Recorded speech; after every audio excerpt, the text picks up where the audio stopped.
Hi കൂട്ടുകാരെ, ഇന്ന് December 2. ദൈവം നമ്മോട് കൂടെ എന്ന് അർത്ഥമുള്ള ഇമ്മാനുവേൽ എന്ന് വിളിക്കപ്പെടും. ഈ വചനം നമുക്ക് പഠിക്കാം. പുണ്യപ്രവൃത്തിയായി ഒരു നല്ല വസ്ത്രമില്ലാതെ വിഷമിക്കുന്ന കൂട്ടുകാരിയെ സഹായിക്കാം. ഉണ്ണീശോയെ എന്നെ മുഴുവൻ എന്റെ മാത്രമാക്കണമേ എന്ന് സുഹൃത ജപം ചൊല്ലാം.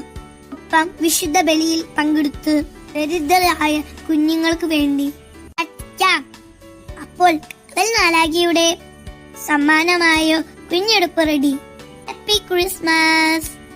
യഹൂദിയായിലെ ഒരു ഗ്രാമത്തിൽ ഒരു ധനുമാസത്തിൻ കുളിരും രാവിൽ രാപ്പാർത്തിരുന്ന വ്രജപാലകർ ദേവനാദം കേട്ടു.